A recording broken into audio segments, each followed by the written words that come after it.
সুন্দৰকৈ লিখিছে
নিশ্চয়কৈ এই মুহূৰ্তত মই উপস্থিত আছোঁ গহপুৰৰ শংকৰদেৱ শিক্ষা নিকেতনত আৰু শংকৰদেৱ শিক্ষা নিকেতনৰ এগৰাকী ছাত্ৰীৰ ইংৰাজী যি হাতৰ আখৰ ইতিমধ্যে ছ'চিয়েল মিডিয়াত ভাইৰেল হৈ পৰিছে আৰু সেই ছাত্ৰীগৰাকীৰ ওচৰত আছোঁ। তেওঁৰ নাম হৈছে দিব্যাংগনা শৰ্মা আৰু তেওঁ কেনেধৰণে লিখে তাক দেখুৱাব। মোৰ লগত আছে কেমেৰা পাৰ্চন বিটু, মই দেখুৱাবলৈ কৈছোঁ। খুব সুন্দৰকৈ এয়া দেখিছে তেওঁ লিখি আছে আৰু বিশেষকৈ যেনেধৰণে সাধাৰণ ছাত্ৰই যিটো গতিত লিখে সেইমতেই তেওঁ লিখিছে আৰু এনেধৰণেই যি ইংৰাজী আখৰ লিখি ভাইৰেল হৈ পৰিছে আৰু বিশেষকৈ সৰুৰ পৰা এনেধৰণে লিখে আৰু তেওঁ লিখা এখন বহি মই ইতিমধ্যে দেখুৱাবলৈ ক'ম। এইখন হৈছে তেওঁ ক্লাছৰ বহি আৰু এই বহিখন এনেধৰণে খুব সুন্দৰকৈ লিখিছে, হাতৰ আখৰ দেখিলেই গম পোৱা যায় আৰু বিশেষকৈ আমি দেখুৱাইছোঁ এয়া হৈছে গহপুৰৰ দিব্যাংগনাৰ হাতৰ আখৰ আৰু দিব্যাংগনাৰ পৰা আমি কিছু কথা পাতিম। তাৰোপৰিও মই আন এক দৃশ্য দেখুৱাইছোঁ যে দিব্যাংগনাই অকল হাতৰ আখৰেই নহয়, কিন্তু বিভিন্ন ধৰণৰ তেওঁ ছবি আঁকে আৰু যিসমূহ ছবি ইতিমধ্যে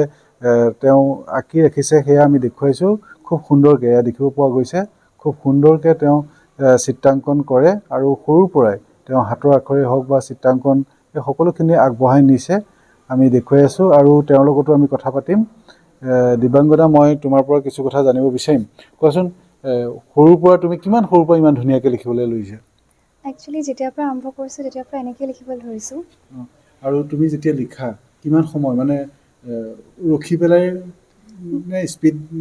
সাধাৰণতে ষ্টুডেণ্টছে যিমান স্পীডত লিখে সিমানটো স্পীডতে লিখোঁ। পৰীক্ষাৰ সময়ত কেনেকৈ লিখা? এনেকৈ লিখা? পৰীক্ষাৰ সময়তো একেই ধৰণেই লিখোঁ। একেই লিখা? হয়। তোমাৰ যিখন বহি বিভিন্ন সময়ত ক্লাছ টিচাৰে তোমাৰ বহিখন চাই, পৰীক্ষা বহি, তেতিয়া তুমি নম্বৰ কিমানমান পোৱা? নম্বৰ 97, 98 এনেকেই থাকে। তেনেকুৱাই থাকে। আৰু তাৰোপৰি তুমি কি কৰা? তাৰোপৰি মই ড্ৰয়িং কৰি খুব ভাল পাওঁ, ভাল লাগে। আৰু এনেই নেচাৰ টাইম স্পেণ্ড কৰি এইবিলাক কৰি ভাল লাগে। তোমাৰ ঘৰ কোন ঠাইত? ঘৰ মোৰ ধেমাজিত। ধেমাজিত? হয়। মাহঁতো আগৰ পৰা এনেকুৱা ধুনীয়া আখৰ লিখে নেকি বা ছবি তেনেকুৱা আঁকে নেকি? নাই, মায়ে ছবি আঁকিছিলে বাৰু অলপ চলপ, কিন্তু লিখাত তেনেকুৱা নাই। মানে মায়ে কিন্তু বহুত ভাল লিখে, আখৰ নৈভাষিক বহুত ভাল লিখে। তুমি নিজাৰ পৰা শিকিছিলানে নাই কোনোবাই তোমাক এইটো মানে শিকাইছিলে? আচলতেতো নিজে শিকা বস্তুহে মোৰ ভাগৰ। বেলেগৰ পৰা তুমি শিকা? নাই, বেলেগৰ পৰা শিকা নাই। অকল ইংৰাজী আখৰ ইমান ধুনীয়াকৈ লিখা নাই বাকী অসমীয়া হওক বা হিন্দী হওক তেনেকুৱা? ঠিক থাকে আৰু বাকীবিলাকো। তথাপিও ইংৰাজী অলপ ভাল। তুমি যে ভাল লিখা সেই কথাটো তুমি নিজে জানা নাজানা? নাই, কয় আৰু মানুহবিলাকে, তো ভাবোঁ চাগে ভালেই লিখোঁ বুলি। ভালে লিখা। আৰু তোমাৰ ষ্টুডেণ্ট লগৰ ছাত্ৰ ছাত্ৰীয়ে কি কয় তোমাৰ আখৰ? নাই, বহুত ভাল আখৰ লিখোঁ বুলিয়ে কয়।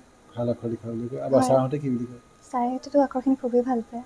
খুবেই ভাল পায়। হয়। হয়, মই আকৌ পুনৰ লিখিবলৈ কৈছোঁ। এনেধৰণে দেখিব পোৱা গৈছে যে দিব্যাংগনা শৰ্মা গহপুৰৰ শংকৰদেৱ শিক্ষা নিকেতনৰ এগৰাকী ছাত্ৰী আৰু তেওঁ ইতিমধ্যে আমি হাতৰ আখৰ দেখুৱাইছোঁ, যিসমূহ হাতৰ আখৰ ইতিমধ্যে ছ'চিয়েল মিডিয়াত ভাইৰেল হৈ পৰিছে আৰু এই যিগৰাকী ছাত্ৰী তেওঁ উজ্জ্বল ভৱিষ্যত আমি কামনা কৰিছোঁ।